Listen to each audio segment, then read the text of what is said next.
Not franchise tagged.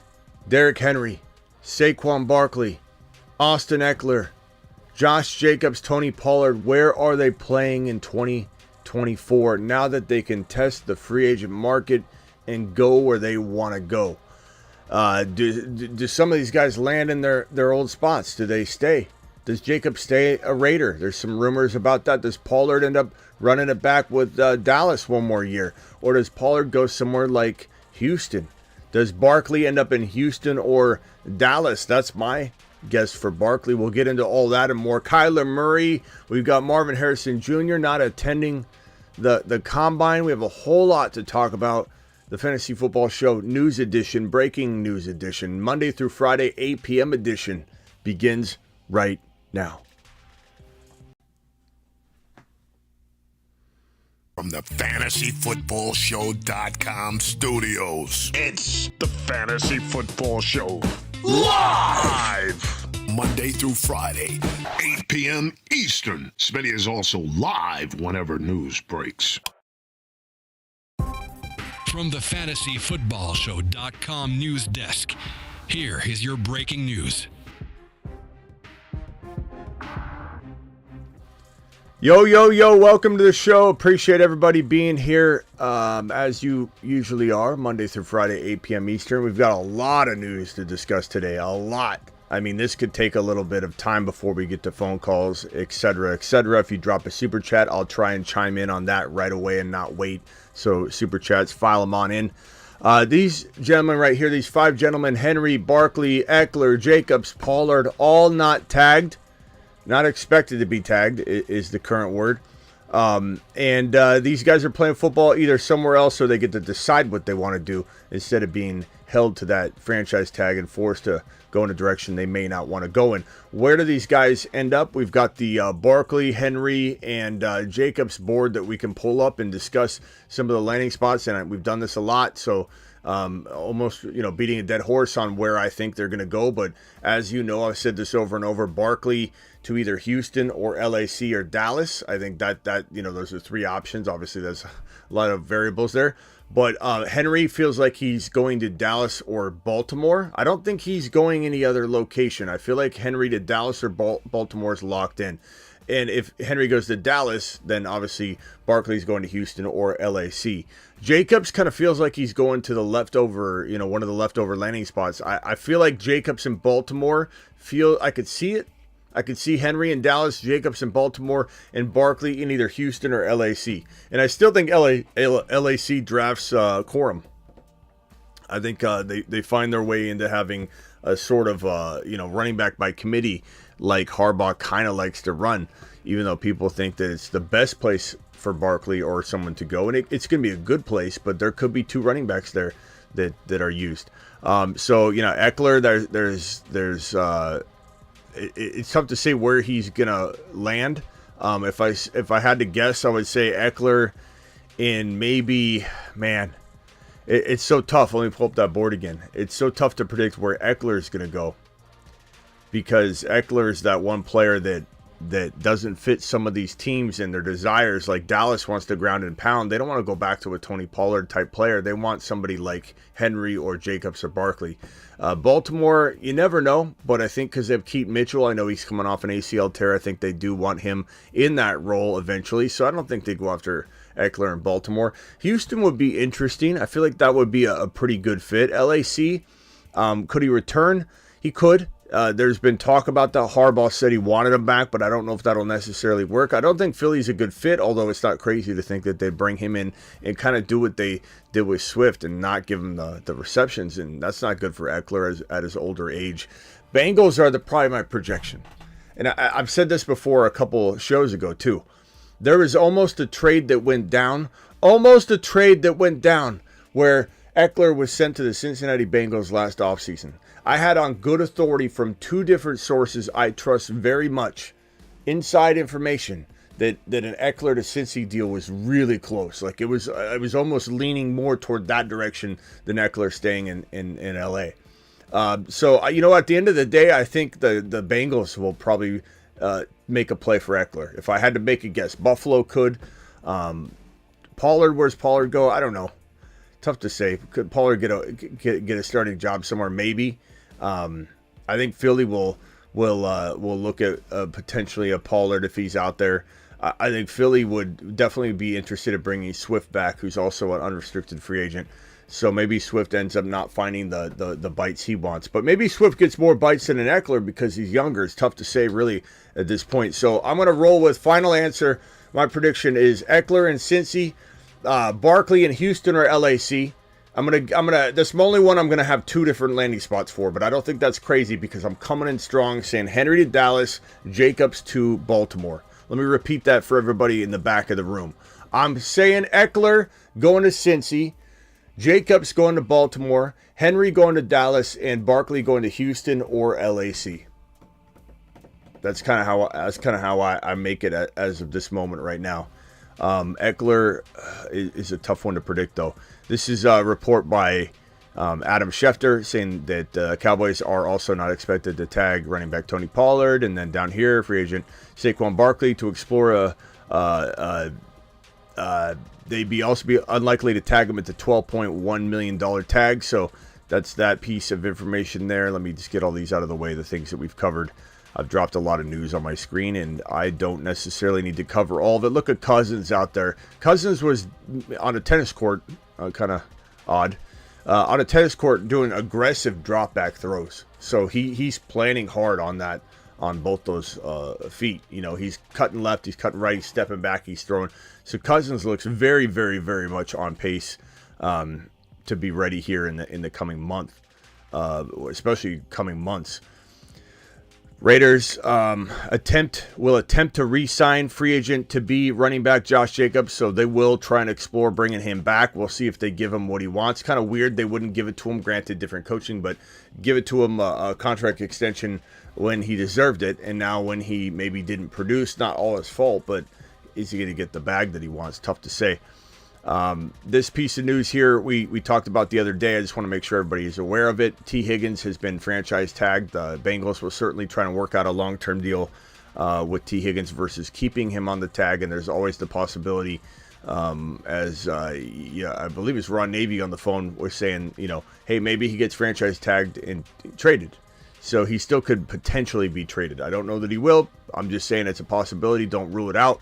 Kyler Murray, Cardinals on social media said our franchise QB, picture of Kyler Murray, bam, splat, right in everybody's grill. Okay, he's not going anywhere. They're not making some sort of quarterback draft selection and trading away Kyler. They don't have a high enough draft pick for it. Had they had the number one overall pick, there would have been a dilemma on the hands of Cardinal decision makers that would have perplexed them, much like the Chicago Bears are perplexed. The Cardinals would have very much entertained Caleb Williams at 1. I don't think Caleb's the number 1. I think JD5 is the number 1. Jaden Daniels is the number 1 quarterback in this draft class.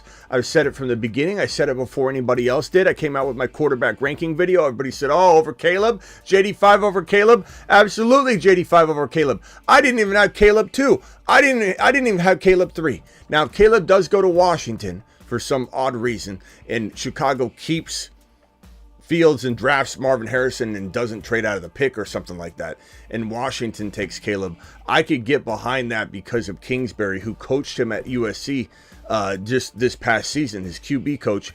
I think that could be a pretty decent, sculpting and molding situation for a guy that I question very much in Chicago. A lot of why I don't like Caleb in Chicago is because I think Chicago is going to fail him, and I think he's got questionable characteristics that might make him bust potential in the right and wrong situations. Those could be different, right?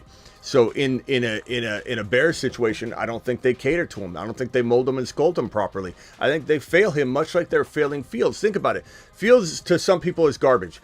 Other people feel like Fields is a difference maker, a top 6 to 7, top 8 quarterback in the National Football League. That's my stance. I think Chicago failed him, and if Chicago can fail Fields, a much more talented player than Caleb Williams, at least at this point, what do you think they're going to do to Caleb? What do you think Shane Waldron, the new OC, comes over to replace Getsy? What are we doing? Replacing one guy with another guy that I think neither is capable of the task at hand of cultivating either a brand new Caleb Williams and molding him, or trying to fix something that's being broken in Justin Fields. Shane Waldron's not the answer. Getsy wasn't the answer. One reason why I don't want Fields to go to Las Vegas, where Getsy is right now. Getsy went from Chicago, failing Fields. Then he goes over to LV, becomes their OC. I don't really love that move. I don't hate it, but I don't love it for Fields because that, maybe Getsy's good. Maybe Getsy does play well, but he didn't do well with Fields. I don't want the two back together. Why would I want something that wasn't jiving, even if it was just maybe Chicago? Kyler Murray is not going anywhere. He's going to be a Cardinal. Again, if the Cardinals had the one pick, they may potentially take Caleb or something like that. But I don't think there's any chance in hell that the Cardinals are going in a different direction. And to be honest with you, I was very critical about Kyler getting the bag early. I didn't think he deserved it. I think he's very much earned my respect the last year, coming back from the ACL tear, leading a little bit more, being more vocal, not crying, not Kyler Murray. There was no Kyler Murray going on last year. I felt like Kyler did a great job. And I'm really excited about this young kid who's still got a lot of promise and upside and ability to be sculpted, molded, and improve his skill set. So I'm very excited about the Cardinals. I hope the Cardinals, on a fan level, get Marvin Harrison Jr. at 4. I think that New England and Washington would be absolutely crazy to pass on Marvin Harrison Jr. at 2 and 3 if they are able to trade for Fields using multiple second rounders or whatever the hell they need to give up to get Fields. Washington and New England should get Fields and draft Marvin Harrison Jr. If that doesn't happen and no one trades up and blocks the Cardinals should have a great chance of getting Marvin Harrison Jr. And speaking of the devil, Marvin Harrison Jr., he is not testing at the NFL Combine at all, which is ridiculous to me. I don't like it. I don't like that Neighbors isn't. I don't like when any receiver or running back or quarterback thinks they're above the combine. And I don't know that it's going to be a detriment at all to these guys because they're all kind of following suit. All the quarterbacks aren't going to throw unless they're not the big 3 or 4 or so. You got Nix and Penix Jr. trying to climb up draft boards, so they're going to have to go to the combine and throw. They're trying to make a difference. These other 3 quarterbacks that are locked in, they don't want to go throw and move their positioning at all. And I don't know. I don't like it. It is what it is. I'm not going to knock their values down necessarily because of it, but it certainly doesn't feel like it is the how should you say it, the tradition of the combine and the character of the player wanting to go out there and especially quarterbacks, right, go throw with a different rotational wide receiver. I don't like it. It leaves you in the dark in some respects whether this quarterback could go to a team where he doesn't know the wide receivers and build quick rapport with them. And this is how C.J. Stroud, who threw at the combine, built rapport with Tank Dell. And after C.J. Stroud was drafted by the Texans, he immediately picked up the phone and said, "Hey, next pick, I want Tank Dell." And they said, "Okay, sir, we'll do it. Tank Dell, Smitty approved. Let's draft Tank Dell." You've just been... That kind of report is nice. We got a $10 hauler from Matt. Matt says Bears should keep Fields and trade back and pick 3 or 4 and go get Harrison Jr. and then pick 9 and go get Brock Bowers. I would love to hear your take on this. Yeah, I've said this before, Matt. It's the only answer. If you had no Shane Waldron in the picture, this would be successful. I just think at the end of the day, the Bears are going to fail no matter what. Either Waldron won't revive Fields the right way or he'll fail building Caleb the right way. So, but if I'm the decision maker and I didn't hire Waldron, I brought in Kingsbury or somebody else that's more high octane offensive thinker, and I had that, the best move, I've said this over and over, Matt, for months now, you take Marvin Harrison Jr., you don't even trade down. You just put your balls on the table and you say, I don't want somebody coming up and sniping us. Let's take Marvin Harrison Jr. Maybe you trade down to the 3 pick or whatever. That way you're above the Cardinals. You trade down to the 3 pick, maybe, like you said. I'm okay with that, but I don't even care. I would take Marvin Harrison Jr. I would keep Fields and Bowers, absolutely, if he's there. Bowers or Odunze, you draft one of those guys, it's game over. If I have the right OC and if it's me controlling it. I don't think Shane Waldron, I don't think Poles knows what he's doing in some respects, but I don't know that he's putting the right pieces together. That's the problem. But, I mean, if Bowers is even there at 9, you'd be lucky. Because Bowers might go in the top 5, 6, 7. Odunze might not go as late as 9 or 10. He might go in the top 7.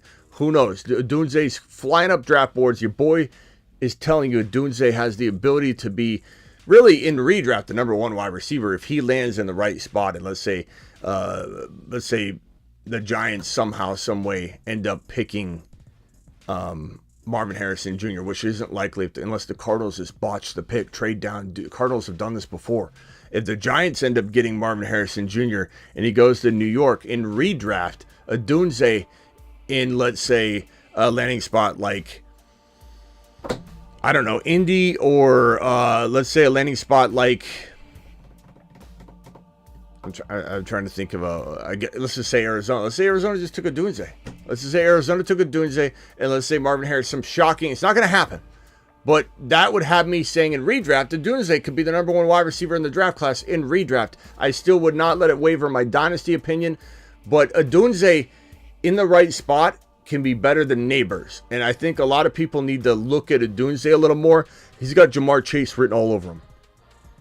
He's a contested catch monster, outperformed these guys in contested catches. Odunze would catch everything. This guy's like a 55% contested catch rate. I think yesterday I was exaggerating, and a couple people took me seriously. I said it was like 80 to 100. It's like 55% contested catch rate. I believe Marvin Harrison was in like 44, 45. So Odunze is a contested catch machine, like higher than you should ever be. He's ridiculously amazing at contested catches. Thank you, Matt, for the $10 hauler. You get a moonshot for that. But yeah, no, I've said that exact recipe for the Bears. But the problem is, I don't know that the Bears are going to keep Fields and they're going to make a mistake. Again, I don't know that they can go in a direction that isn't going to end up in a disaster, though, because of Waldron. I don't know that was the right. It's not that Waldron can't be good if he had an existing good quarterback, but to have Shane Waldron cultivate a guy with question marks in Caleb, or try and fix a guy that's developing bad habits and was completely misused, and he's going to be back Fields in his same situation where he's kind of like questioning himself. I don't know that Waldron and Fields in Chicago is the right recipe.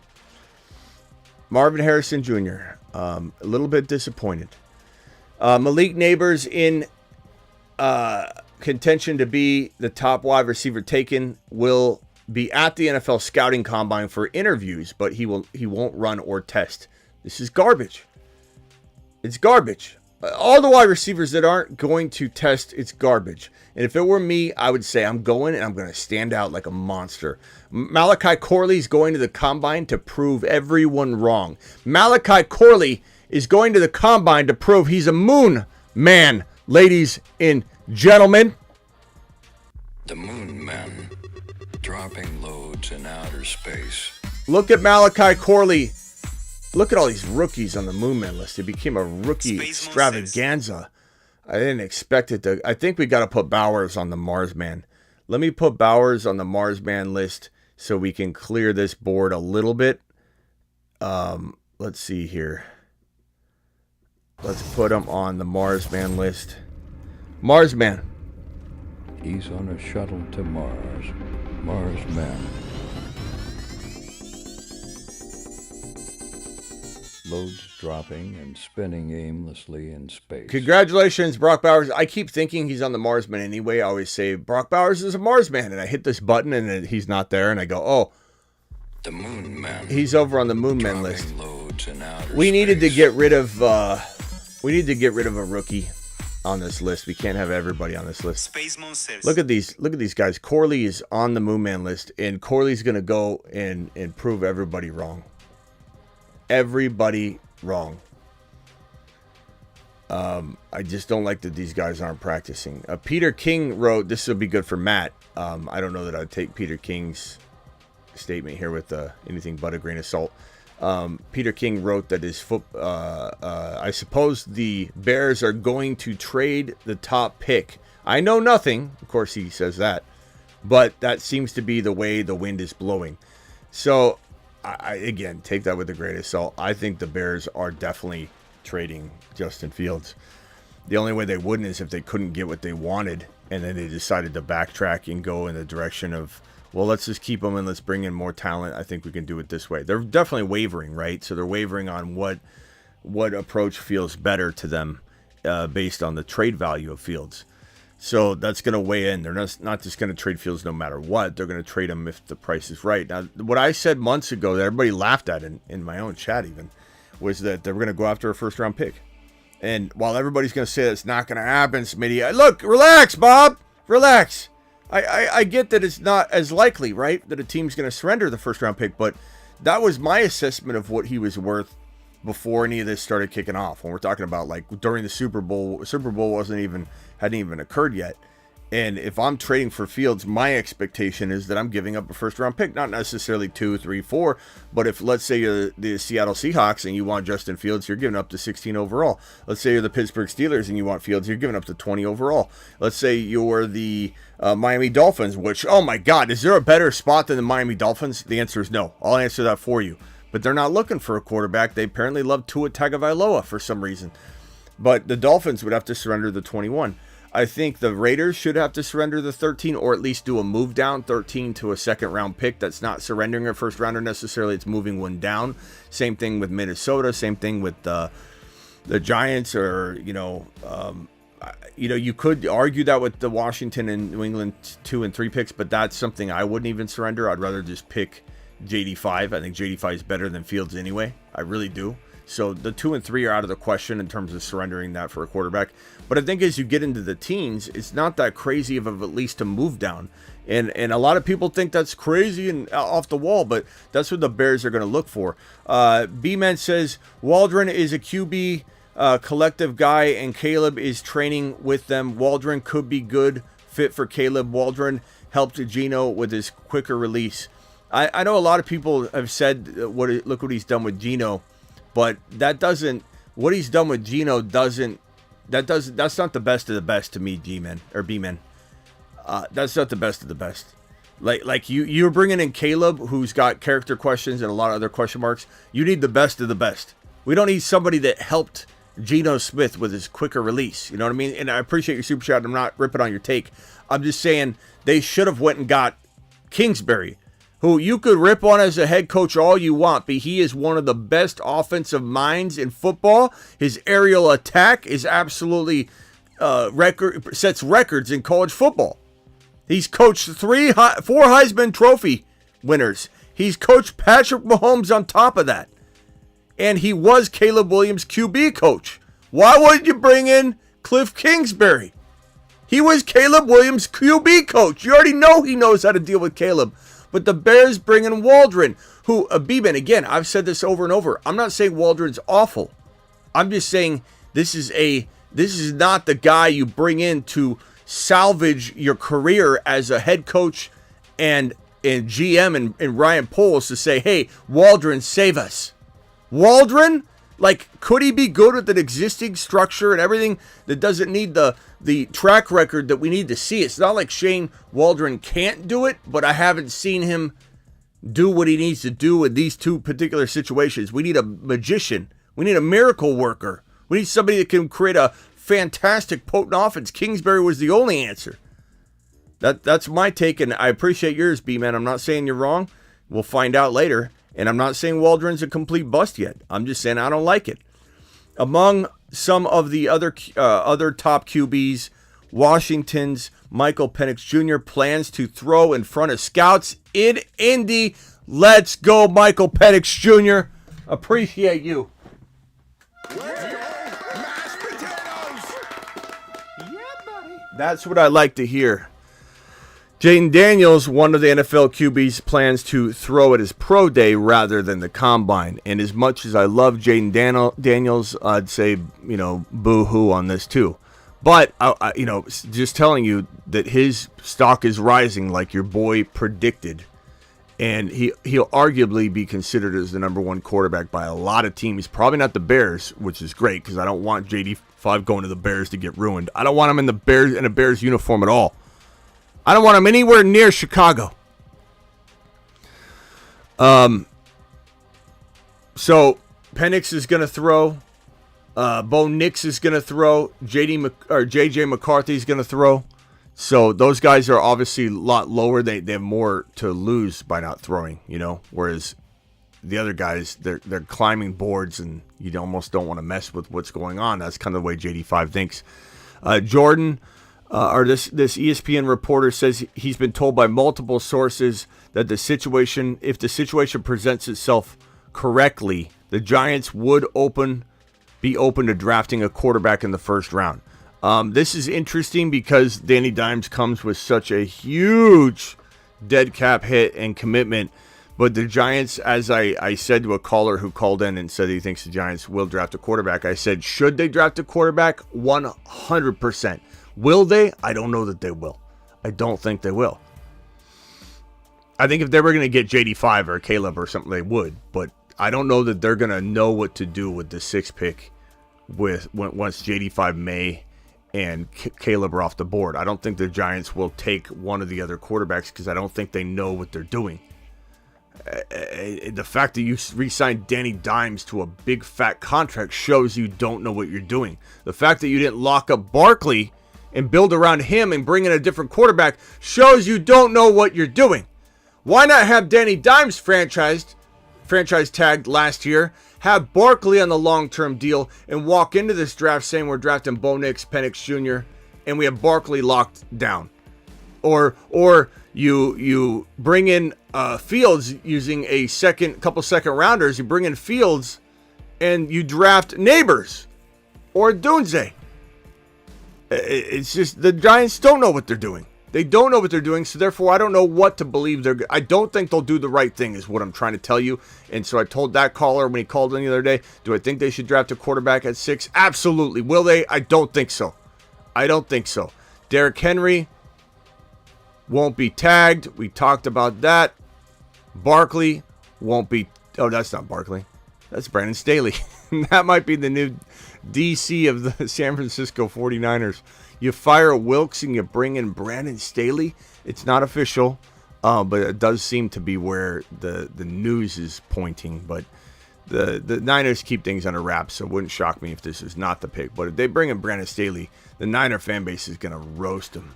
And the anti-Niner fan bases out there, the rivals everywhere, fandom is going to roast the Niners' decision to bring in Staley. That's a bad move. You know why Shanahan is such a bad coach? He's a great OC. Great OC. One of the best OCs in the game. So good that he overshadows his bad coaching about 80% of the time. That's how damn good of an OC Shanahan is. Play caller, schemer. He's a magician. He's a savant. Shanahan is so good at OCing, you don't know he's a bad coach half the time. But he's such a bad coach, he won't bring in Vrabel, and he won't bring in a guy like Bill Belichick. Not saying that those guys for sure want the job, but Shanahan wouldn't even go near Vrabel because he's a dominating figure that is going to potentially threaten his 2025 tenure. And so would Bill Belichick. The moment you bring Bill Belichick and Vrabel into the fold, everybody's going to start saying, why don't we just swap them? Or tell Shanahan he can be OC or he's gone, and Vrabel becomes head coach in 2025. Mark my words. This guy Shanahan's going to pick somebody that's just going to say, yes, sir, yes, sir, yes, sir, because Shanahan's got an ego that he can't control, and Shanahan won't do the right thing and bring in the right DC because of his ego.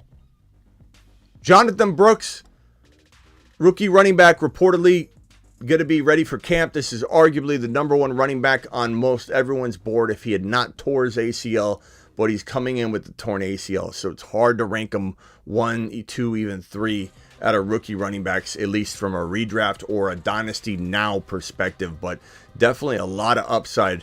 But where he goes will determine everything. Where he goes is critical. It's everything. It means everything to this equation.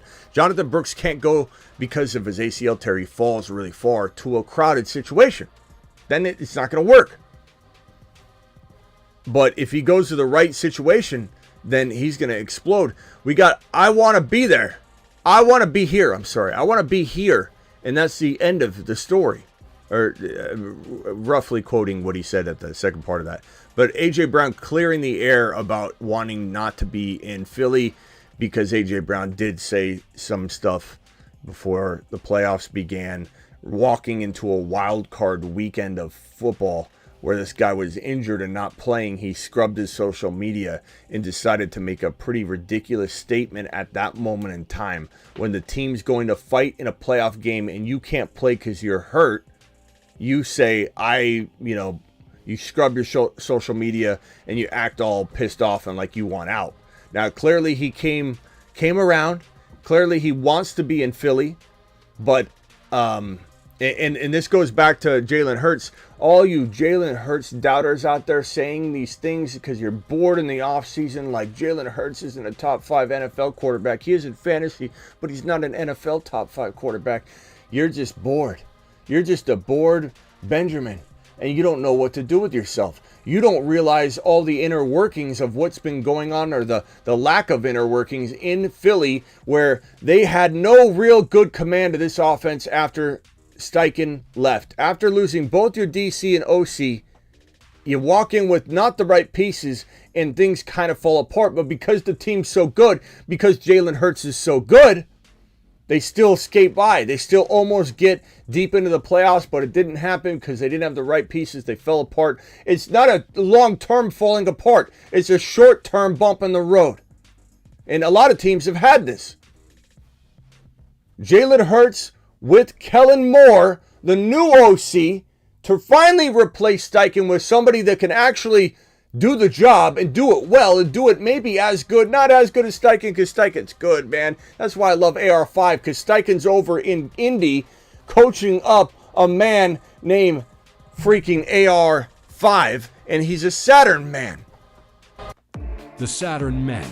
One small step for man, one giant leap. Saturn! Look at him! AR5, absolute spaceman, Saturn man. Extraordinaire, spaceman extraordinaire. Steichen is going to turn that man into a monster. He already is. He's going to turn him into a monster. But Kellen Moore is finally here to save the day, to pick up the pieces and maybe get this Philly offense back on not only track, but on the same track, same level. Same level. My post was a question, not a statement on Hurts.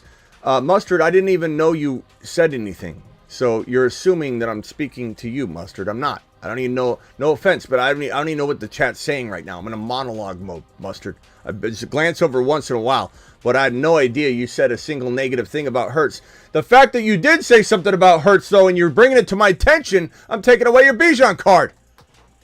Your Bijan card has been revoked. But no, Mustard, I didn't know you said anything. Jalen Hurts with Kellen Moore is going to the freaking moon. No, strike that. He's not going to the moon. He's taking Jalen Hurts to Saturn, along with A.J. Brown, along with Devontae Smith, along with Goddard, along with the running back they bring in or retain in Swift. Maybe they bring in Pollard. Maybe they bring in an Ekeler. Who the hell knows? Who the hell knows? You know what I do know? That I'm hangry. I'm hungry. I haven't eaten in almost 24 hours. I'm still on my fast. My 72-hour challenge where I'm drinking only water and my mouth is dry. Oh. I'm so hungry. I'll be honest, I don't know if I'm going to last. I probably won't last till the time In-N-Out closes at 1:30 p.m. Arizona time. Reason I say that is because I'm walking / running. I'm doing about 3 miles of running and then the rest of it walking.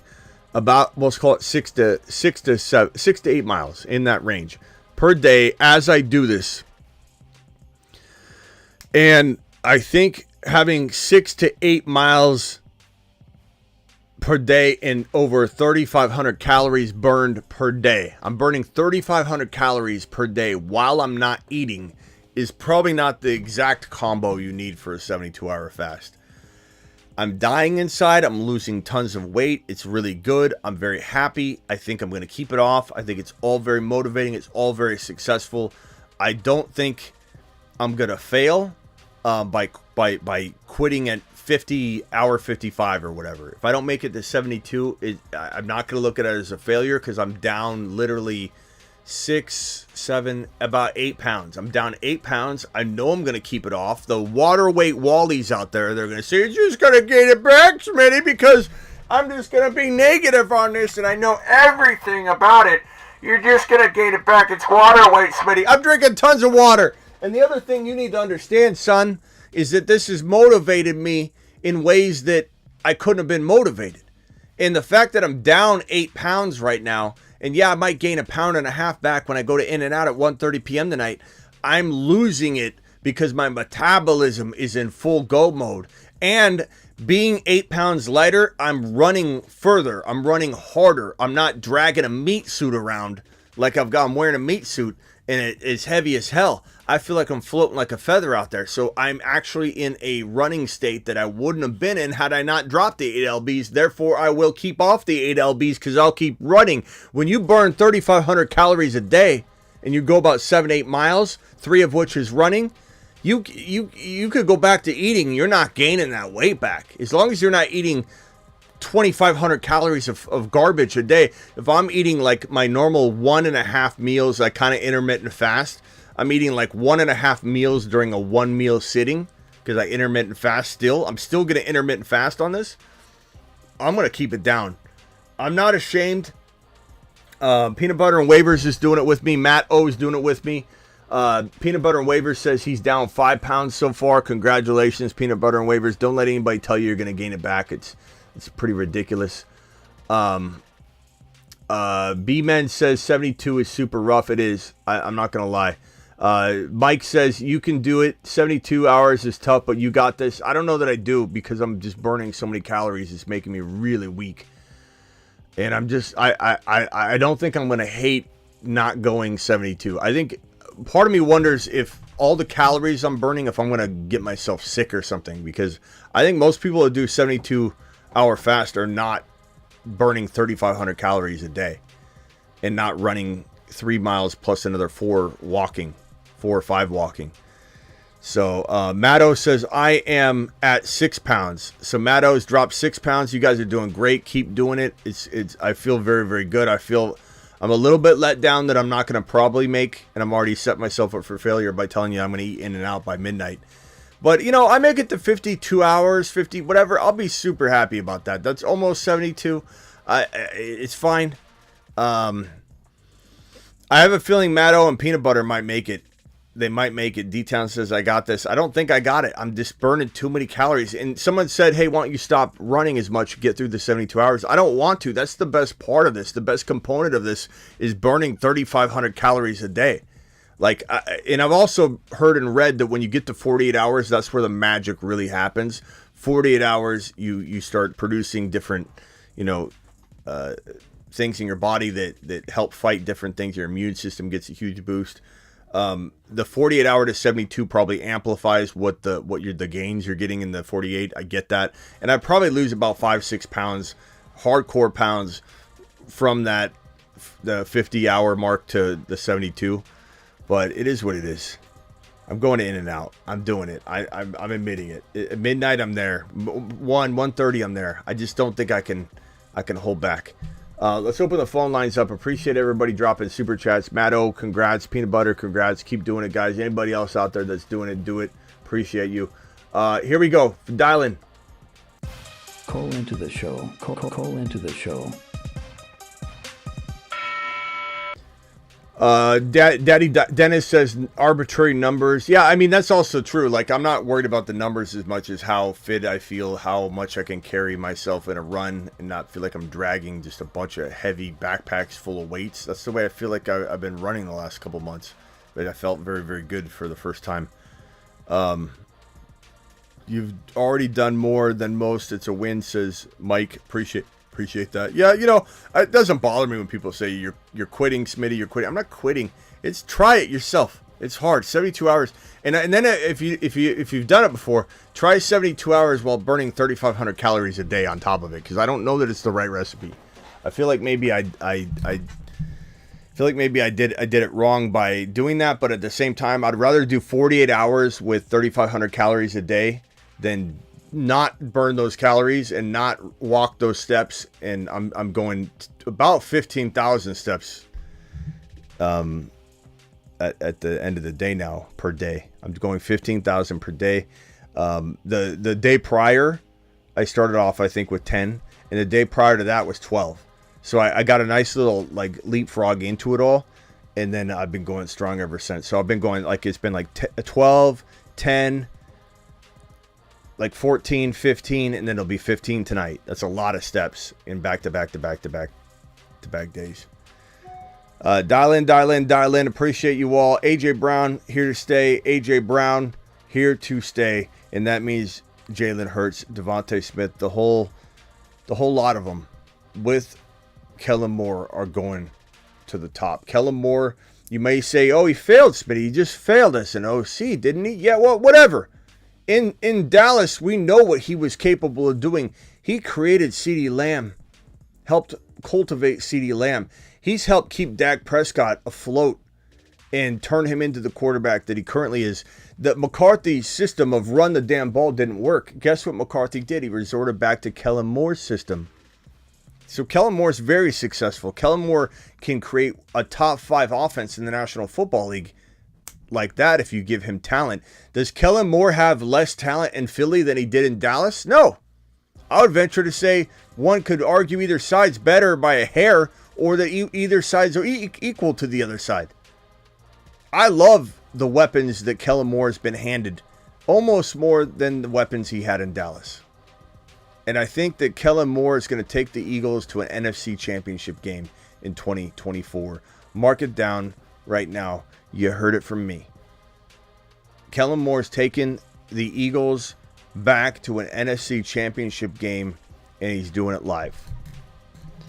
Carnivore, yeah, I'm doing carnivore on top. A loosely based carnivore. I'll still have, some stuff like I'm not cutting out pizza once a week, and I don't need to do that. If I'm burning 3,500 calories a day, I don't need to do that. I can definitely manage. I'm still going to drink 2 or 3 Cokes a day. Maybe I won't drink 10, but I'll drink 2 or 3 without a hesitation, not even breaking a sweat.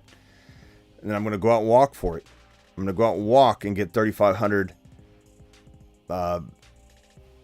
calories burned. I'm going to go get 7 to 8 miles put in per day, and then I'll be good to go.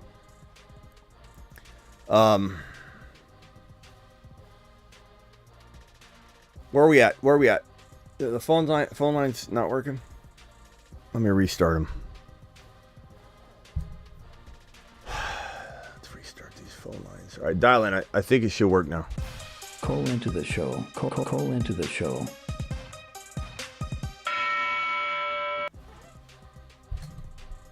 Did Kellen Moore fail? Yeah, but Chargers are, they feel a lot like the Bears. If anybody was to say, hey, Smitty he's going to be good in LV, and I've not said he's not going to be. People twist my words. I said he's not good for Fields because he couldn't figure out how to use Fields properly. That wasn't a Getsy quarterback, maybe.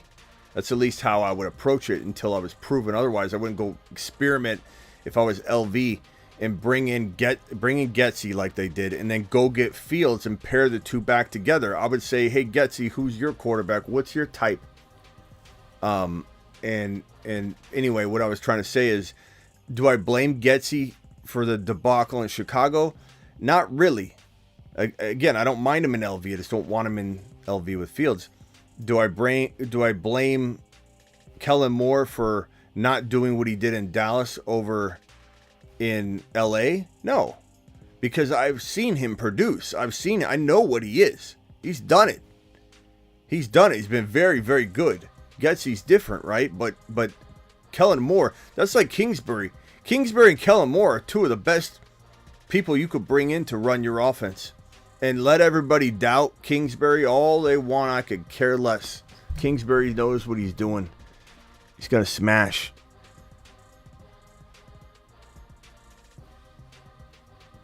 I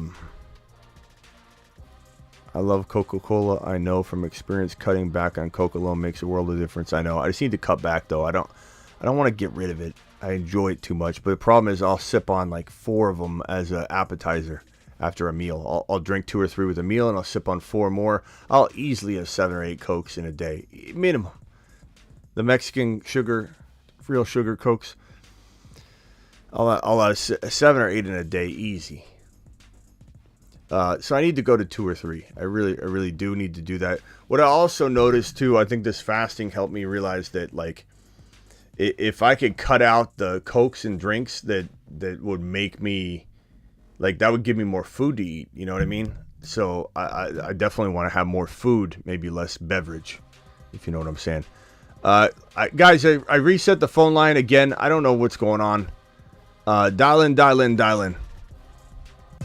Call into the show. Call into the show. Yeah, I wasn't suggesting you were going to get rid of it, drinking Coke, but I just meant like a lot of people say I should get rid of it, and I just can't. No way. Tim Tebow refused to throw at the combine, says Daddy Dennis. How did that work out? How did that work out, Daddy Dennis? ETN over Barkley. Chat, vote on that one. I think I agree. I just think that Barkley in a situation this year like Houston or Dallas could make that not true. ETN feels like he's very capable of being misused next year. I'm a little worried about, can he replicate? What is going on, DeBalt? You're live? What's up, Smitty? What's up? Hey, so I've been trying to call in. Well, not trying to call in. I just haven't been able to call in about the T. Higgins deal. I know he got tagged and all, but there's a lot of speculation that, of course, he's unhappy about it. People don't like being tagged, and he may even just hold out until he gets an actual deal. Yeah, good luck with that. Knowing that, yeah, I know. I mean, look how it worked out. Let's review who's done that in the past. How did that work out for Jacobs? Not very well. How'd that work out for Barkley? At least Barkley stayed healthy though, but it didn't necessarily do anything. It only puts your body in a position where it's playing from behind. Your team is kind of moved on, and in the offseason without you, and you have no rapport. Look at Deebo Samuel holding out, how badly he played that year walking into 2022. He even said that was the reason. He was out of sync. He was not in shape. You can say I work out all I want, but when you're not on the field playing with your teammates, it's a whole different thing. That's why Ayuk is going to be very dangerous for the Niners. And Shanahan's dumb decision-making to wait on making this whole thing complete. This whole, signing and extending Ayuk is the right move right now. Not to mention it frees up some money because it's actually cheaper this year to do that. But I don't know if Higgins is going to – we'll see what Higgins does. I know they're trying to work out a long-term deal while he's franchise tagged, but if Higgins wants to get paid like a top 5 wide receiver, which I believe is in his mindset, he's not going to get that. He's not going to sniff that. The Bengals are not going to give him that. And if that's his expectation, he's going to be waiting until the 11th hour. He'll come back. He'll get hurt because he's an injury-prone player anyway. And he's not even a wide receiver 1 capable guy. He's a high-end wide receiver 2 at best. And if he thinks he's going to get top 5 wide receiver money, maybe the Bengals give it to him, but I highly doubt it. I've seen crazier things happen, but that would be dumb of the Bengals to do that. And this guy's going to get hurt. He's a walking injury to begin with. If he's going to sit out the offseason or a big chunk of it, he's going to get hurt. And then he's going to get nothing the next year because no one's going to sign him to a big deal. I agree. And to me, that kind of draws a red flag with I understand it's real early. It's real early before we start talking about the actual drafts. But with all that said, let's just say he does hold out. Like, what are you going to put him at? Like, if he right now, what do you think is like a round 4 receiver? I don't think he's that high for me. If that means I don't own him in one single league, that's fine. I'm fine with that. So be it. I just can't take him as my 4th drafted player. T. Higgins, no, thank you. No, thank you. I'd rather, you know who's in round 4. You know who lives in round 4 that wins the leagues? Patrick Mahomes. Like, give me my early quarterback. Patrick Mahomes, early quarterback, round 4.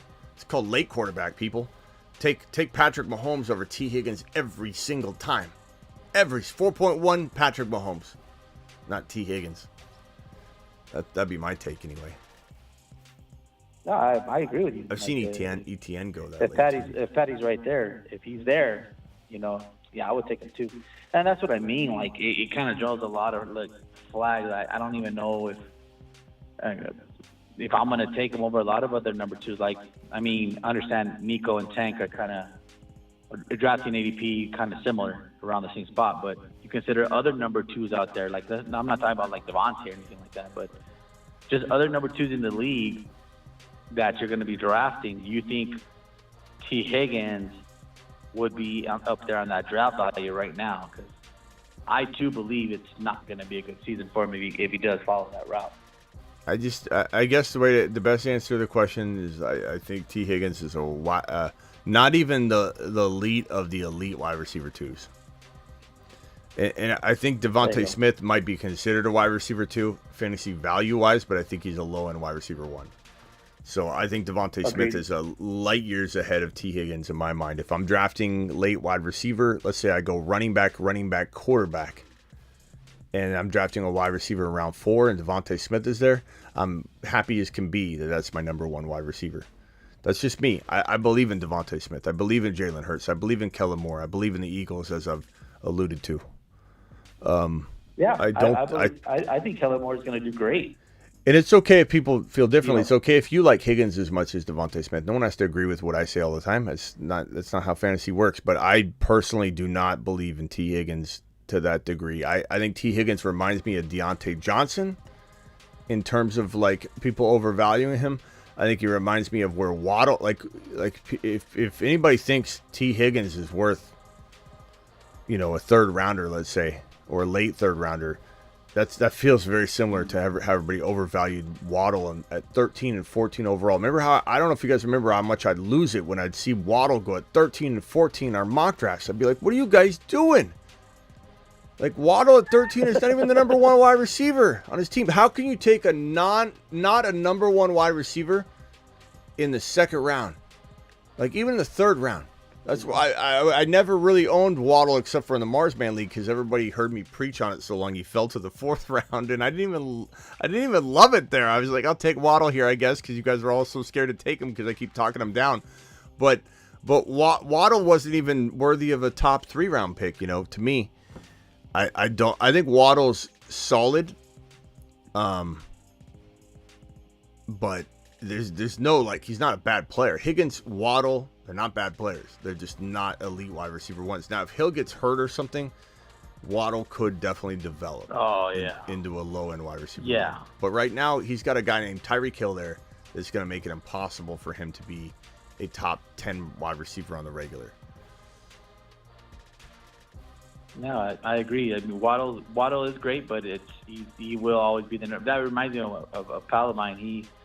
This past dynasty season, he traded away T. Higgins for Amari Cooper, and I was like, bro, what are you thinking? And that was a pretty smart move this season. Well, I think they're very close this year. Yeah, I'm just talking about age. I would say okay, where's Higgins going? Higgins' ADP is 41 overall, so it's in the fourth round. I mean that feels right.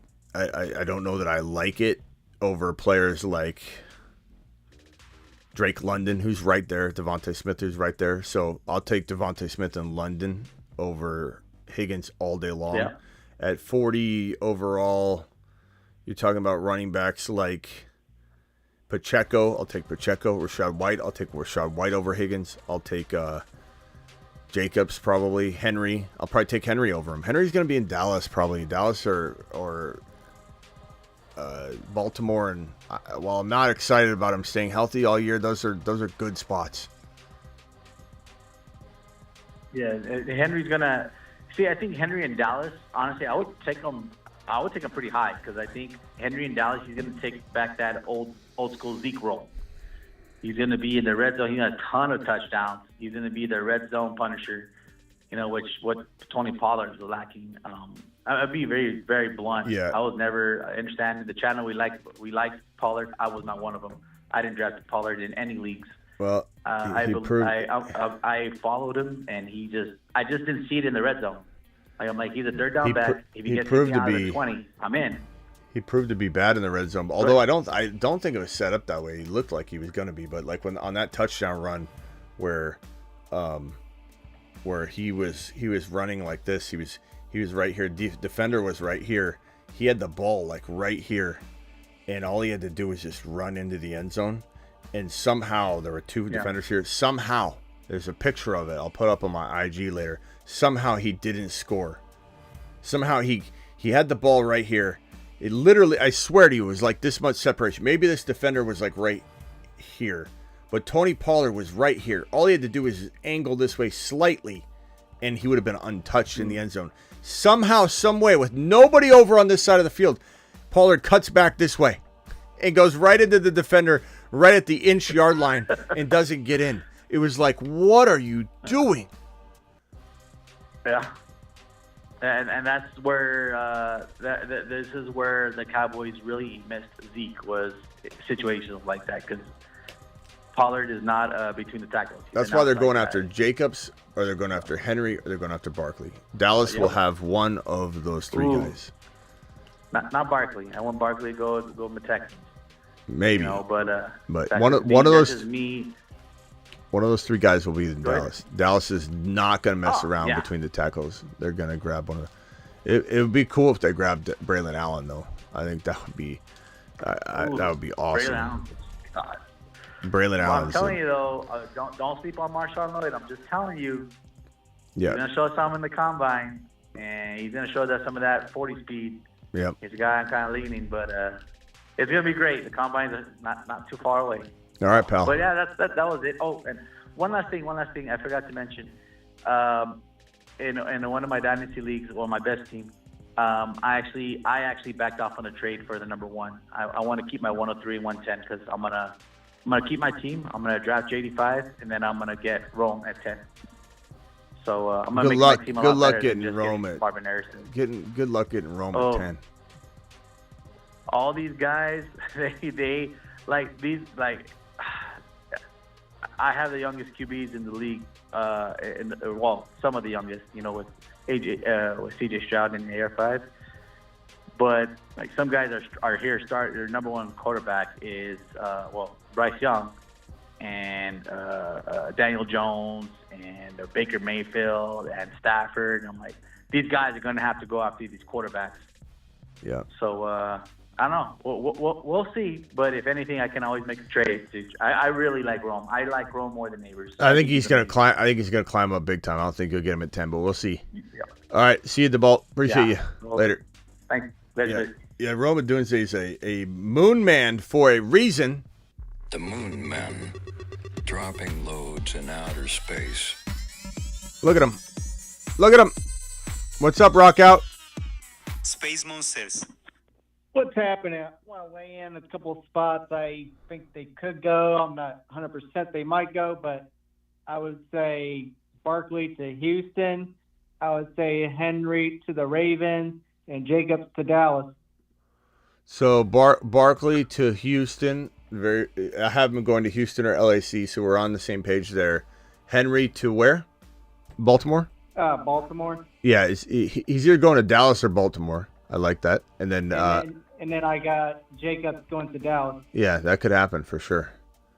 I feel like Jacobs gets to go to the leftovers, but Henry and Barkley are going. Henry's picking between Dallas and Baltimore. Barkley's going to be picking between Houston and LAC.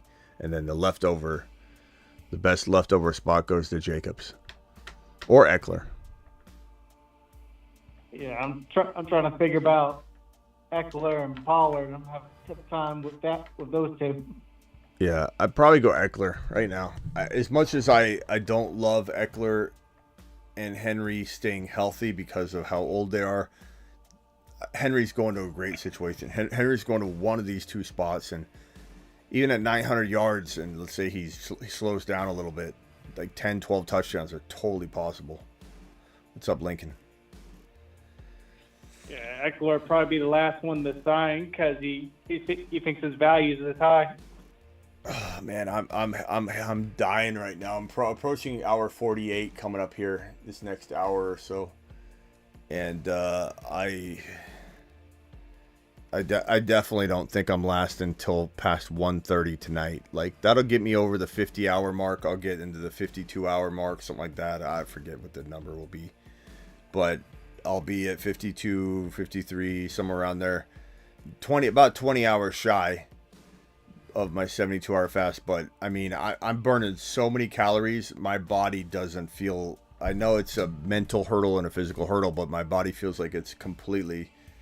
not in a good, like, it was in a good place earlier. I felt good when you feel like your body's eating the fat reserves, you feel good. Now I'm feeling like there's something else, some other switch that got flipped. I need to get something in my system, I think, because I'm burning too many calories. I have a feeling no matter how much water I drink, I'm getting dehydrated no matter what, because I'm burning too many calories.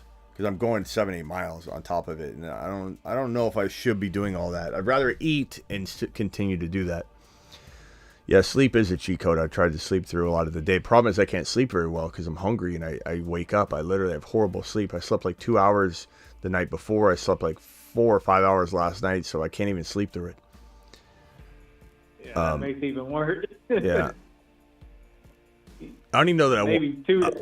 I don't even know that I want to do 72 hours, to be honest. Like, I think I could do 48 again, but I think 72 might not be for me. I think I lose a good... I've already lost about 8 pounds. I lose a good 8 pounds. That's good. I don't necessarily need to go to 12 and, like, be in some sort of, like, state I need to go to the hospital or something like that. I like 48. I did pretty good with it. I feel very comfortable getting to, like, 52 hours. And then...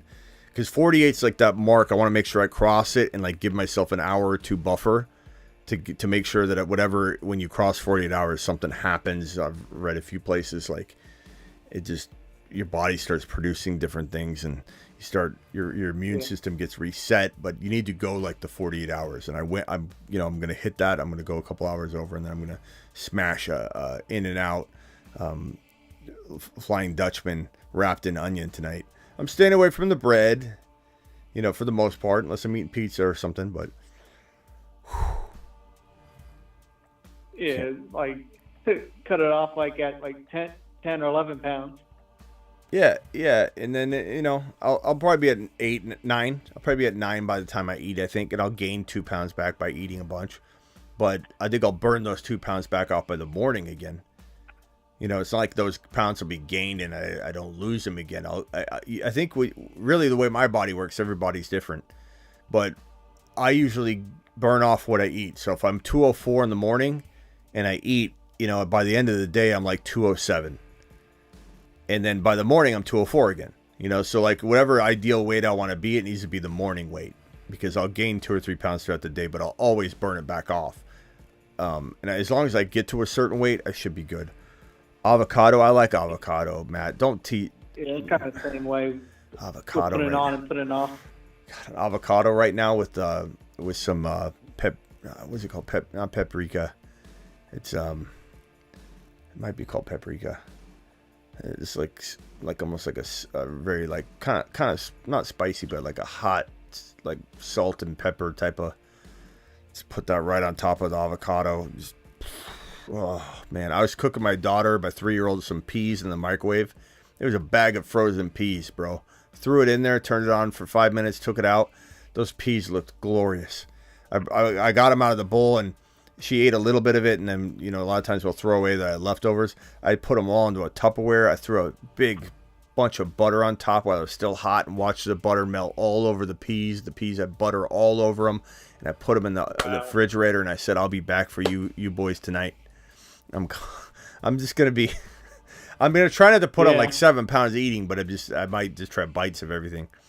I feel like I've been on Survivor. Anyway, anything else? Let me go over to Travis. You're live. Hey, when you do a fast with just water too, you're not drinking anything, so your blood sugar level and electrolytes and all that are just crashing through. Yeah, I know it feels like a failure to some, but it doesn't to me. I don't feel like I'm failing at all. I feel like it's just you try a challenge, and you figure out what works for you. That's what being healthy. Let's say I'll probably go 52 hours. I'm pretty sure that's my exact number will be 52 hours is hard. Like there's no shame in that. And I don't know if Matt O, and I want to discourage Matt O and Peanut Butter from going the distance. If you guys can go the distance, do it. Do it. Especially if you're not going 7, 8 miles a day. I bet your body has a little bit more electrolytes in it. Yep. Matt O wants to see what he weighs in the morning. Matt O and Peanut Butter, what hour are you at? I'm approaching 48 here in the next hour or so. I think a little over an hour. I thought Kyron Williams would be solid his job. He would be sold his job the year before, says Birdman. You guys got anything on today's topics? Oh, here. I was calling about. Oh, go ahead. I was going to say real quickly, Tyler says, would you give up Lamar for Fields and Devontae Smith in Dynasty?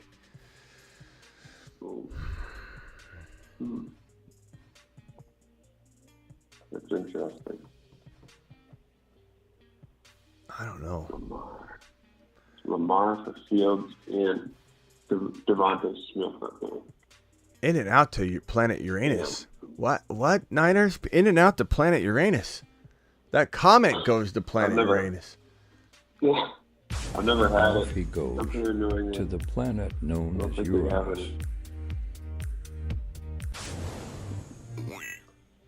Yeah, I can't have it and I'm on the East Coast.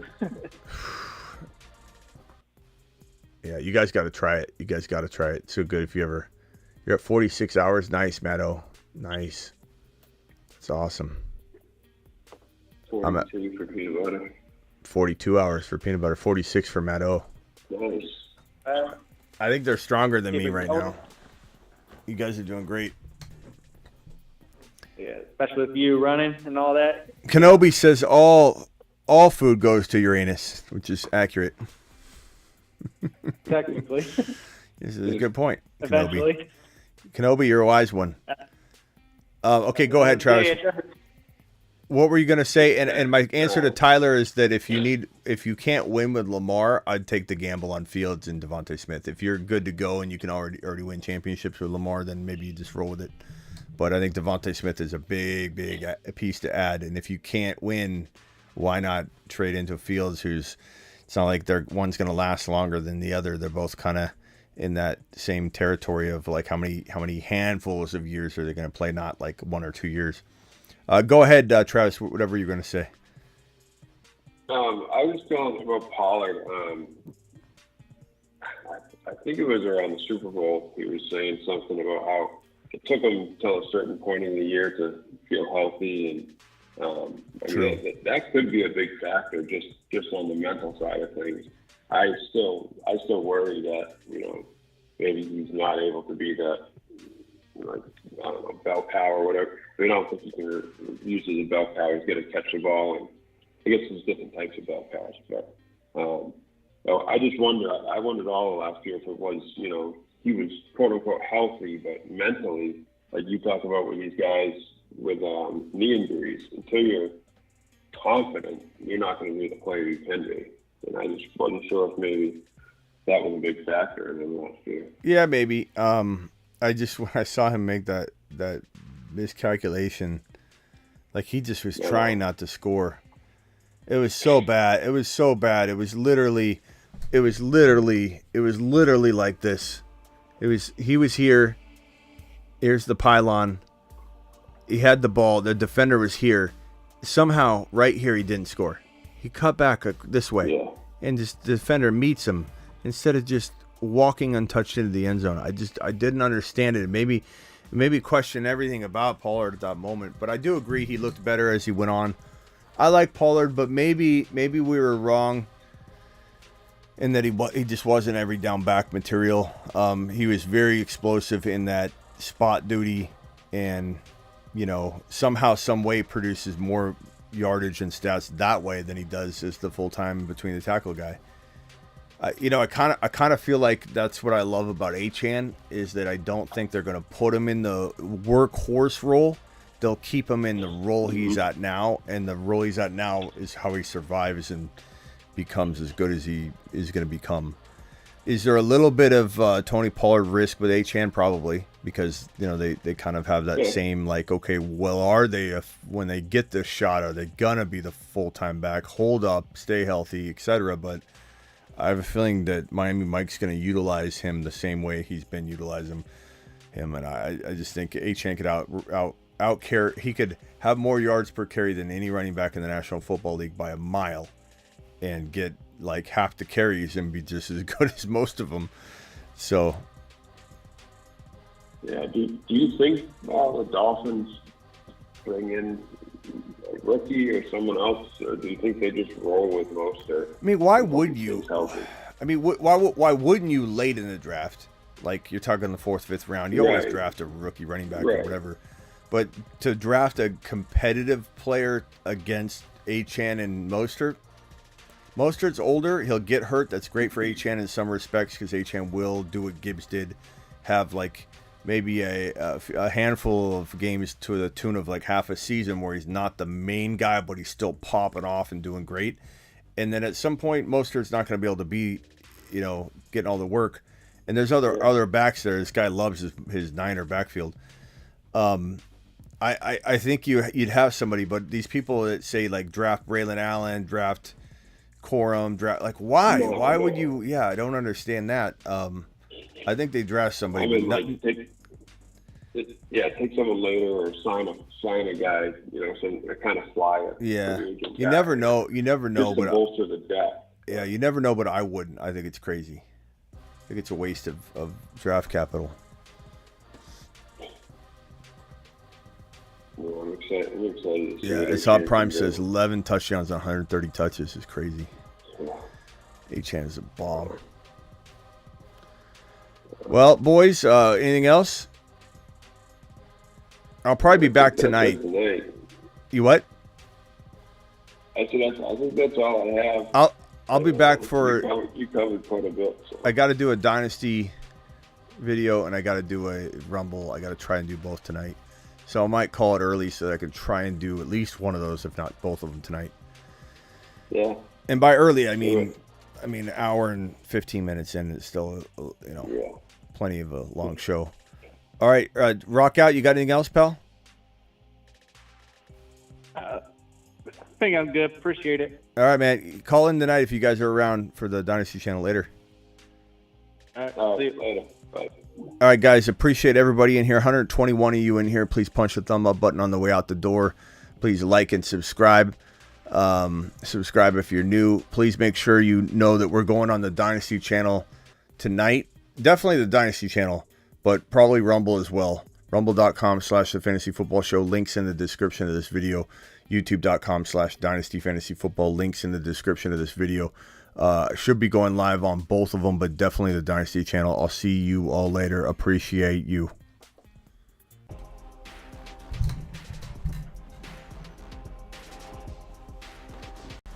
Devon Achane, please report to your shuttle to Saturn. Your shuttle is leaving. Prepare for departure. Touchdown probability high. We interrupt this program to bring you a special message from the Bruce's mother. Get Bijan.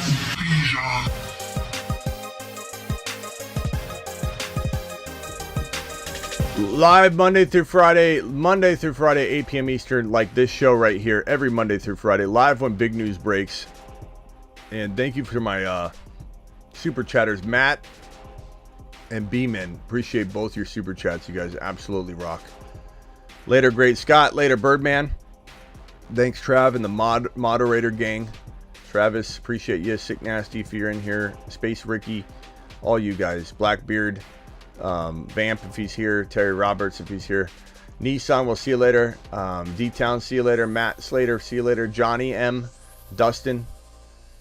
Mustard, see you later, Mustard. Hot Prime, see you later, pal. Huffman, will see you later. Jake, we'll see you later. DeBalt, we'll see you later, pal. Chef, we'll see you later.